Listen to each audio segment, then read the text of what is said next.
12वीं कक्षा हिंदी में नमक का दारोगा कहानी के बारे में जानकारी प्राप्त करेंगे। सबसे पहले हम कवि परिचय को जानकारी में करेंगे। कहानी का लेखक है प्रेमचंद जी। प्रेमचंद जी का मूल नाम धनपत राय श्रीवास्तव है। उनका जन्म सन 1880 में वाराणसी उत्तर प्रदेश लम्ही नामक गांव में हुआ था। उनका जीवन है वो काफ़ी संघर्षमय रहा था। शुरुआत में वो अध्यापक के रूप में रहे, इसके बाद ही काशी विद्यापीठ में अध्यापक के रूप में अपना जीवन व्यतीत किया था। और उनका जो साहित्य है वह श्रेष्ठ साहित्य माना जाता है। हिंदी साहित्य का आईना एवं उपन्यासों का सम्राट प्रेमचंद जी को माना जाता है। प्रेमचंद जी ने गबन, निर्मला, गोदान, शिवा सदन, कर्मभूमि, रंगभूमि आदि उपन्यासों की रचना की गई है। उनमें से काफ़ी उपन्यासों को रंगमंच पर बताया गया है। उनके जो साहित्य है उस साहित्य में अगर हम देखने का प्रयास करेंगे तो उसमें सामाजिक जो समस्याएं है वो समस्या उजागर करने का प्रयास किया गया है। प्रेमचंद जी की जो कहानी है मानसरोवर के 8 भागों में विभाजित कर दी गई है। और उनकी जो कहानियां हैं उन्होंने भी 300 से अधिक कहानियों की रचना की गई है। और जो कहानियां हैं वो कहानियां भी सामाजिक तौर पर बनाई गई है, जिसमें सामाजिक समस्या, आर्थिक समस्या, धार्मिक समस्या, राजनीतिक समस्या को उजागर करने का प्रयास किया गया है। अतः इन कारणों से अगर देखा जाए तो प्रेमचंद जी एक सच्चे अर्थ में समाज सुधारक है। उनकी भाषा सरल सहज भाषा में व्यक्त किया गया है। और यहाँ पर जो हमें नमक का दारोगा जो कहानी है उस कहानी में भ्रष्टाचार का जो घटना है उस घटना को पर्दाफाश करने के बाद यहाँ पर बताई गई है। विद्यार्थी मित्रों, अब हम उस कहानी के पात्र परिचय को देखेंगे। और पात्र परिचय में प्रमुख जो पात्र है, मुख्यत्वे 2 पात्र है। एक है मुंशी बंशीधर जो नमक विभाग के दारोगा है, और दूसरा जो पात्र है पंडित अलोपीदीन, वो दातागंज कानपुर के एक प्रतिष्ठित जमींदार व्यक्ति है और बड़े व्यापारी भी है। अब हम उस कहानी की संक्षिप्त कहानी को देखेंगे, उसमें क्या बताया गया है। तो नमक ईश्वर प्रदत्त वस्तु है और उस पर बिना मंजूरी से हटाना ले जाना प्रतिबंध किया गया है। और नमक विभाग में दारोगा पद नियुक्त किया गया है। मुंशी बंशीधर दारोगा के पद में नियुक्त किया गया है, किंतु मुंशी बंशीधर एक मध्यम वर्गीय परिवार में उनका जन्म हुआ था। उन्होंने नल और नील की लड़ाई, अमेरिका में विकास का जो आविष्कार है उसी को लेकर काफ़ी पढ़ाई की थी। इसके अलावा जुलेखा और फरदाह की जो कहानी है वो भी उन्होंने पढ़ी है। और उसी को लेकर वो अपने रोजगार की खोज में निकलते हैं। उस समय उसके पिता उसे कहते हैं कि बेटा, मैं वृद्ध बन रहा हूँ, मैं वृद्ध बन गया हूँ और घर की सारी जवाबदारी आपके सिर पर है। पारिवारिक परिस्थिति को तू अच्छी तरह से समझ सकता है। और घर में लड़कियां हैं, दिन प्रतिदिन बड़ी होती जाती है और उनकी भी जवाबदारी आपके सिर है। मैं बूढ़ा बनता जा रहा हूँ, यानी कि वृद्ध बनता जा रहा हूँ, मैं कब गिर जाऊँ वो मुझे मालूम नहीं है। इसलिए आप ही इस घर के मुख्तार हो। कहीं भी नौकरी को खोजना काफ़ी ज़रूरी है। परिवार को बचाना है तो नौकरी काफ़ी आवश्यक है। उस मुद्दे पर ध्यान मत देना। जो तनख्वाह है, जो सैलरी है या तनख्वाह है वो पूर्णमासी की चांद की तरह होता है और समय आने पर दिन प्रतिदिन वो खत्म होता जाता है। ऊपरी ईश्वर की देन है, आप उस पर ध्यान देना ज़्यादा आवश्यक है। आप विद्वान हैं, पढ़े लिखे हैं, मैं आपसे क्या बताऊं, आप मुझसे ज़्यादा जानकार है, परिचित है, ऐसा यहाँ पर किया गया है।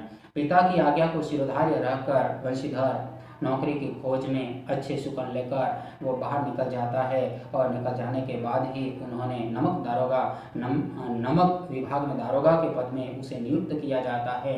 और घर जाकर अपने पिता को सारी बातें बताता है तो उसके पिता के मन में फूले न समाते, यानी कि आनंद विभोर हो जाते हैं और वो खुश हो जाते हैं। जब शीत का मौसम था, चौकीदार नशे में मदमस्त होकर सो रहा था। उस समय पर जमुना नदी के किनारे पर पंडित अलोपी दिन की जो गाड़ियाँ है वो नमक लेने जा रही थी और उसी समय पर उसी नदी से 1 माइल दूर पर दारोगा बंशीधर मीठी नींद में सो रहा था और एकाएक नदी के किनारे ऊपर शोर सुनाई देता है, कोलाहल सुनाई देता है। तो वो मन ही मन सोचते हैं कि कुछ न कुछ गोलमाल जरूर है। यह समझकर वो तुरंत खड़ा हो जाता है और अपनी वर्दी पहन लेता है।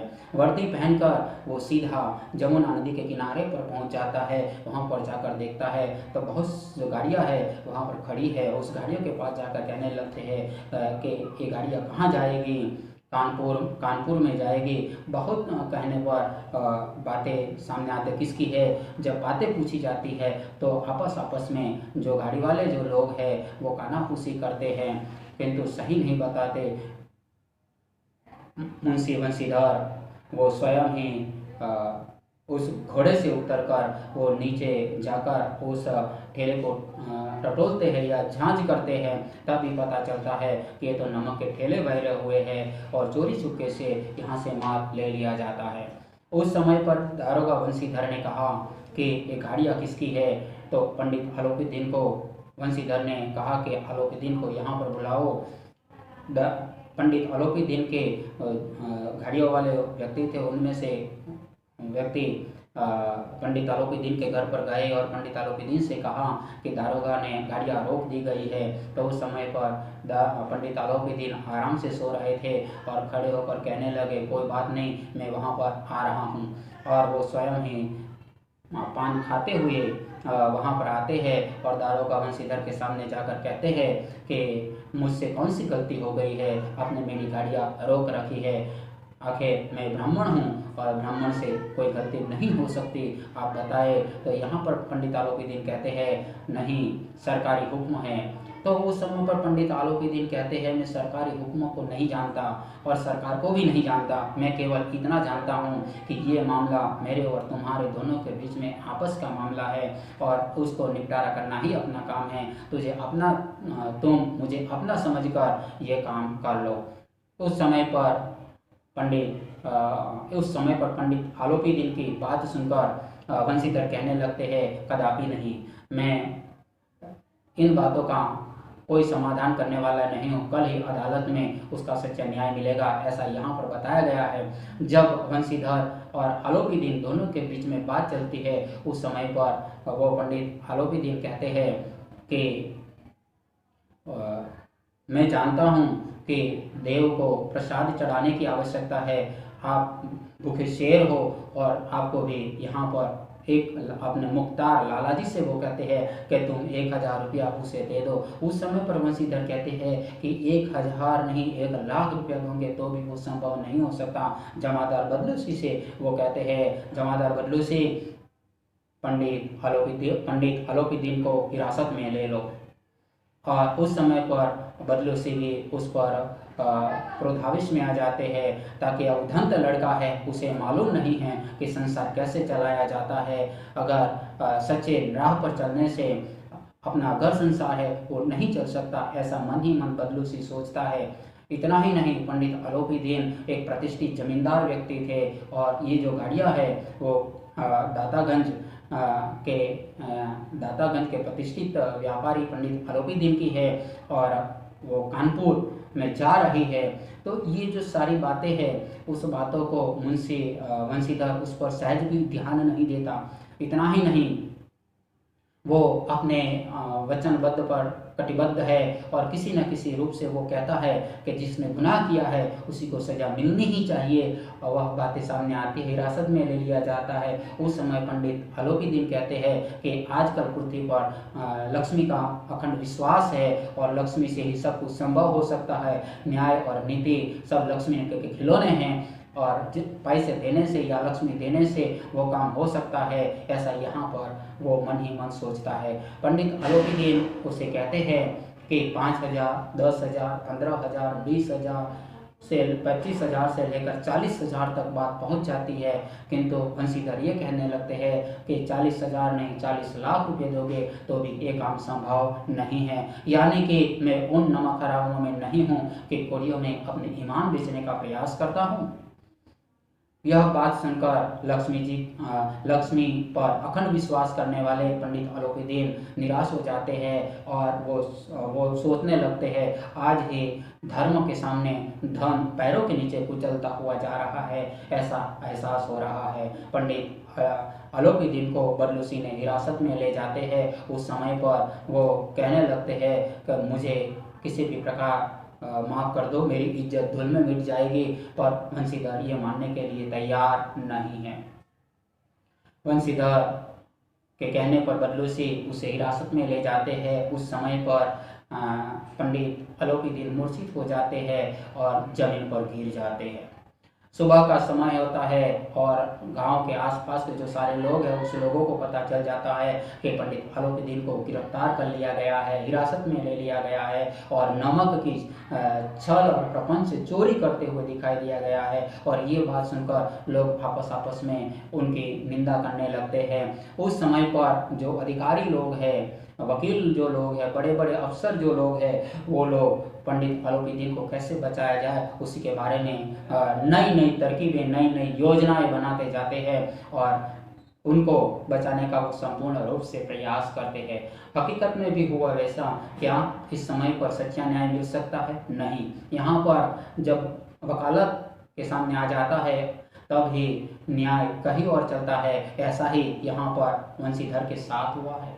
वंशीधर एक अच्छा नेक दारोगा है, कर्तव्यनिष्ठ है, फिर भी वो उसके चंगुल में फंस जाता है और निराश हो जाता है। जब मुकदमा अदालत में चलता है तब ही कोर्ट के मजिस्ट्रेट, डिप्टी मजिस्ट्रेट ने जब प्रश्न का उत्तर दिया, उस समय पर उसका अदालत में न्याय आया तो ये बताया गया है कि पंडित अलोपीदीन पर लगाया गया जो आरोप है वह व्यर्थ है, यानी निर्दोष है।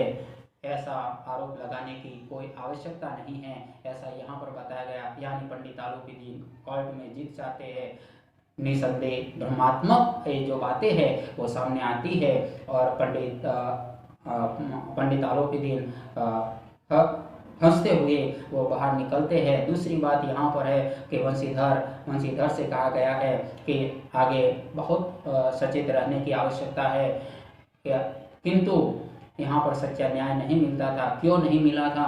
क्योंकि वंशीधर के पास सत्य के सिवा और कुछ नहीं था। उनके पास न कोई गवाह थी, न कोई साक्षी थी। अगर कुछ व्यक्ति उसके पास थे तो लोग के लालच में आकर वो अपने पक्ष में नहीं बोल रहे थे।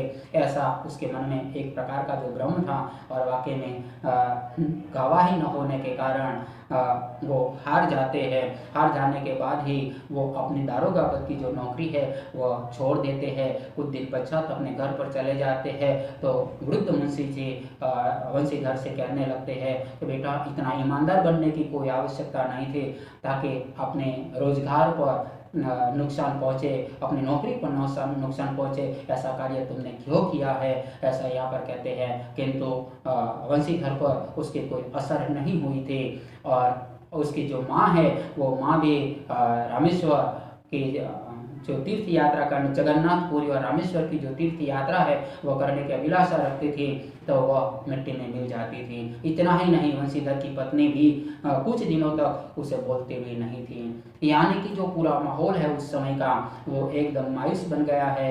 मुंशी वंशीधर भी मायूस बनते जा रहे हैं कि सच्चाई के साथ लड़ने से क्या फायदा हुआ। वह बात उनके मन में बार बार आया करती थी। किंतु कहा जाता है कि सच्चाई कभी छुप नहीं सकती कि बनावट की उसूलों से, कि खुशबू कभी आ नहीं सकती कागज के फूलों से। उसी प्रकार 1 सप्ताह बीत जाने के बाद ही पंडित अलोपीदीन अपने रथ को सजाकर स्वयं ही वंशीधर के घर पर आते हैं और उस समय पर वृद्ध मुंशी घर के बाहर बैठे हुए थे और अलोपीदीन को देखकर उसका काफ़ी आदर सत्कार करते थे, उसे दंडवत प्रणाम करने लगते थे और कहने लगे थे कि मेरा पुत्र अभागा है और इसकी जगह कोई उसका जन्म नहीं हुआ था तो अच्छी बात है, ऐसा वो कहने लगते थे। उस समय पर पंडित अलोपीदीन कहते हैं नहीं, कहीं कुछ लोग ऐसे हैं ईमानदार, हजारों में लाखों में कुछ ऐसे होते हैं जो अपने ईमान बेचने का प्रयास नहीं करते। आपका कुपुत्र नहीं है, एक अच्छा नेक ईमानदार व्यक्ति है, वो सामने लाने का प्रयास यहाँ पर वो करते हैं। जब वंशीधर के घर पर पंडित अलोपीदीन आते हैं तो ये सुनकर वंशीधर मायूस हो जाते हैं और वो कुछ भी और कहे तो उनको अच्छा नहीं लगता था, ऐसा वो मन ही मन सोचने लगते हैं। किंतु यहाँ पर पंडित अलोपीदीन और वंशीधर के सामने जाकर वंशीधर भी प्रायश्चित करता है, उसको आदर स्वागत करता है, किंतु अपने किए पर उन्हें कोई प्रायश्चित नहीं था, क्योंकि उन्होंने जो भी मार्ग लिया था वो सत्य का था। पंडित अलोपीदीन ने कहा था कि मैं ब्राह्मण हूँ, आपके घर पर आया हूँ कुछ काम करने के लिए, और मैं जब मेरा काम पूरा न होता तब मैं वापस नहीं जाऊँगा। या यमुना नदी के तट पर तुमने मेरा काम पूरा नहीं किया था, किंतु इसी वक्त पर तुमने मेरा ये काम है वो पूर्ण करना ही काफ़ी जरूरी है, उसके बिना मैं नहीं जाऊँगा। यह बात सुनकर वंशीधर आश्चर्यचकित हो जाता है और वो कहने लगता है क्या बात है। उस समय पर वो कहते हैं कि अपनी सारी जायदाद का मैं आपको स्थायी मैनेजर बनाना चाहता हूँ। ऐसी बात जब सामने रख जाती है और उस पर हस्ताक्षर करने के लिए जो दस्तखत करने का जो पत्र है वो पत्र उसे देते हैं और उसमें हस्ताक्षर करते समय वंशीधर ने सारे पत्र को पढ़ लिया तो उसमें बताया गया है मासिक 6,000 तनख्वाह मिलेगी, रोजाना खर्च अलग से मिलेगा, घोड़ा भी सवारी के लिए घोड़े भी मिलेंगे और इसके अलावा अतिरिक्त जो भी खर्च होगा वो अलग रूप से दिया जाएगा। तो ये सुनकर वो काफ़ी आनंदित हो जाता है और वो मन ही मन सोचने लगता है कि मुझसे क्या ये काम हो सकता है।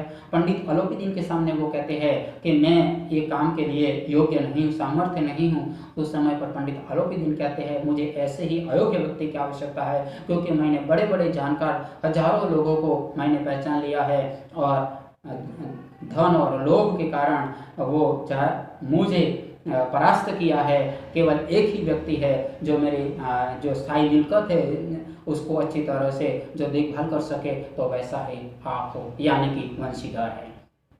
ऐसी बात उन्होंने यहाँ पर सुनी थी और ये बात को सुनकर वंशीधर कहने लगते हैं कि मैं काम करने के लिए तैयार हूँ, किंतु मैं ये जानता नहीं हूँ कि किस प्रकार किया जाता है, उसके लिए मुझे एक योग्य व्यक्ति की आवश्यकता है। तो ये बातें यहाँ पर पंडित अलोपीदीन के साथ वंशीधर जब करते हैं और जब वंशीधर इस बातों को कहते हुए अलोपीदीन कहते हुए कोई किसी की आवश्यक, केवल तुम ये काम करोगे, मुझसे हो सके उतना मैं काम करता रहूँगा, उसमें कभी भी त्रुटि नहीं आएगी, कोई भी गलती नहीं आएगी और मेरा काम एक ईमानदार की तरफ करता रहूँगा। मैं भगवान से प्रार्थना करता हूँ। वंशीधर कहते हैं मैंने दारोगा पद के रूप में जिस प्रकार एक ईमानदारी और कर्तव्यनिष्ठा का कार्य किया, उसी प्रकार आपकी जो जायदाद है वह जायदाद को मुझे भी उसी प्रकार एक दारोगा की तरह कर्तव्यनिष्ठ बनकर रखे, वैसे मेरी प्रभु से प्रार्थना है। यानी कि अपनी जो बातें हैं वो कर्तव्यनिष्ठता की बातें हमें देखने को मिलती है और अंत में वो स्थायी पंडित अलोपीदीन की जो स्थायी मिल्कत है उसका वो मैनेजर बन जाता है। विद्यार्थी मित्रों, इस कहानी से हमें यह बोध मिलता है कि सत्य और कर्तव्यनिष्ठ व्यक्ति हमेशा उसकी जीत होती है। चाहे दारोगा पद को छोड़ दिया पर उससे भी अच्छा एक मैनेजर का जो पद है वो पद यहाँ पर मिला है और हमें भी अपना जो जीवन है वह सत्य रूपी मार्ग पर आगे बढ़ाना चाहिए। कभी भी किसी भी जगह पर गलत कार्य का इस्तेमाल नहीं करना चाहिए। यही बात इस कहानी में हमें देखने को मिलती है। मित्रों, अगले क्लास में हम एकम की क्रमशः चर्चा करते जाएंगे, उसमें किस प्रकार बताया गया है। अस्तु, नमस्कार। इसको अगर इस संक्षिप्त कहानी को 2 बार पढ़ोगे तो आपके सामने सारी कहानी सामने आ जाएगी, तो उसमें क्या बताया गया है। अस्तु।